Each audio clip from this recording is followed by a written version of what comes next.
یا ایھا الذین آمنوا اتقوا اللہ وکونوا مع الصادقین، اے ایمان والو اللہ سے ڈرو اور سچوں کے ساتھ ہو جاؤ۔ سبحان اللہ۔ مفسرین کرام بیان فرماتے ہیں یہاں سچوں سے مراد حضرت ابوبکر صدیق کی ذات ہے۔ سبحان اللہ۔ یہاں سچوں سے مراد صحابہ کی ذات، یہاں سچوں سے مراد اہل بیت اطہار، یہاں سچوں سے مراد انبیاء کرام کی ذات، یہاں سچوں سے مراد شہداء کرام کی ذات، یہاں سچوں سے مراد پیارے آقا صلی اللہ تعالی علیہ وسلم کی امت کے اولیاء کرام ہیں۔ سبحان اللہ۔ انہی اولیاء کرام میں سے ایک آستانہ لڈیا جاگیر کی سرزمین پر حضرت جٹو بابا رحمت اللہ علیہ کا چمک رہا ہے۔ ان اللہ والوں کی شان یہ ہے، ان کا مقام یہ ہے، ان کا رتبہ یہ ہے کہ پل بھر میں یہ تقدیریں بدل دیا کرتے ہیں۔ ان کی بارگاہ میں کوئی خالی ہاتھ آتا ہے وہ اپنے خالی ہاتھوں کو بھر کر کے لے جاتا ہے، ان کی بارگاہ میں کوئی خالی دامن آتا ہے وہ اپنے خالی دامنوں کو بھرتا ہوا نظر آتا ہے۔ ہمارے وسیم بھائی تشریف فرما ہے، ان سے پوچھو ان اللہ والوں کی بارگاہ سے انہیں کتنا ملا ہے، اتنا ملا ہے، اتنا ملا ہے کہ نگاہ ولی میں وہ تاثیر دیکھی بدلتی ہزاروں کی تقدیر، تاثیر دیکھی بدلتی ہزاروں کی تقدیر دیکھی۔ ان اللہ والوں کی شان، کبھی کبھی ان سے روحانی فیضان ملتا ہے اور کبھی کبھی جسمانی طور پر یہ اپنے چاہنے والوں کی بھی مدد کرتے ہیں۔ سبحان اللہ۔ دیکھیے حضرات، علماء کرام کا مقدس قافلہ منبر رسول کی جانب بڑھ رہا ہے۔ ان علماء کرام کا دیدار کیجئے، ان کی شان کتنی بلند و بالا ہے۔ آپ حضرات جمعے کے خطبے میں بھی سنتے ہیں، انجمن میں بھی سنتے ہیں، محفلوں میں بھی سنتے ہیں اور میلاد پاک میں بھی سنتے ہیں۔ نعرہ تکبیر، نعرہ بڑی بڑی عظیم شخصیتیں تشریف فرما ہے۔ آل نبی اولاد علی گلے گلزار سیادت سید عظیم نوری صاحب قبلہ تشریف فرما ہے۔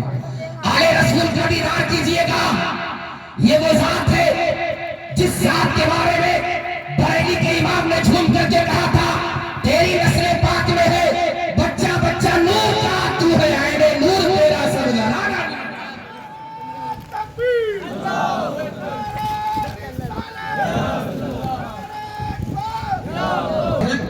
لائق صد احترام حضرت علامہ الیاس صاحب قبلہ تشریف فرما ہے۔ وہیں پر عمدۃ الخطبہ حضرت علامہ مفتی نجیب الدین صاحب قبلہ تشریف فرما ہے۔ کہاں کہاں ایسی ہستیاں روز روز آتی ہیں، ان کا دیدار کی سے اپنے آپ کو فیضیاب کیجئے گا۔ یہ مبارک مسعود محفل، یہ حسین راتیں روزانہ نہیں آتی ہیں۔ ان راتوں میں بیٹھ کر کے ان علماء کی زبانی کچھ سن کر کے کچھ پیغام لے کر کے جایا کرو۔ اس قوم کی حالت کیا ہے؟ آج عرصوں کے نام پر ہم نے کتنی واہیات و خرافات کو جنم دے دیا، میلے ٹھیلے لگا کرتے ہیں عرصوں میں، لیکن میں دیکھ رہا ہوں بہت سال سے، مجھے بھی تقریباً یہاں 9-10 سال ہونے والے ہیں، یہ جٹو میاں رحمت اللہ علیہ کا مزار ہے۔ یہاں نہ کوئی میلہ لگتا ہے، یہاں نہ کوئی عورت آتی ہے، آتے ہیں تو ان کے چاہنے والے آتے ہیں۔ سبحان اللہ۔ اور مزارات پر عورتوں کے آنے کو اعلیٰ حضرت نے ناجائز و حرام لکھا۔ سنیں مفتی صاحب قبلہ تشریف فرما ہے، جو عورت مزار کے ارادے سے اپنے گھر سے باہر نکلتی ہے اس پر اللہ اور رسول کی لعنت برسنا شروع ہو جاتی ہے۔ ہماری قوم کو پیغام نہیں ملتا، اب تو جلسے بھی منورنجن کے لیے کیے جاتے ہیں۔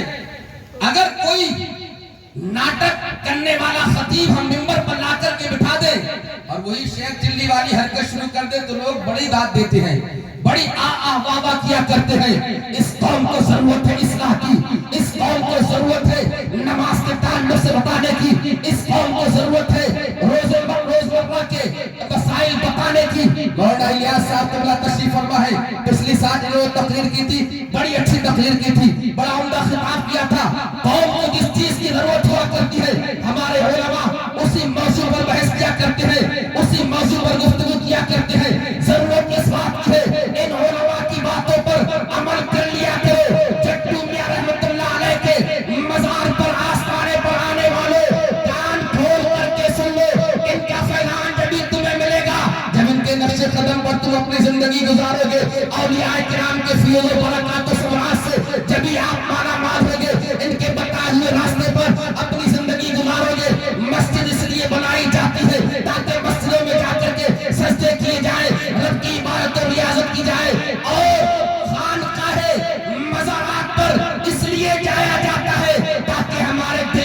گندگی لگی ہے، یہ اولیاء کرام اپنے فیضان سے اس گندگی کو دور فرما دیں۔ مزاروں پر جاؤ اچھی بات ہے، لیکن پہلے مسجد میں سر جھکاؤ، بعد میں مزار پر جاؤ۔ آج دیکھیے حضرت سلطان ہند خواجہ غریب نواز رضی اللہ تعالیٰ عنہ کا آستانہ، چاروں طرف 3 مسجدیں ہیں، سبحان اللہ۔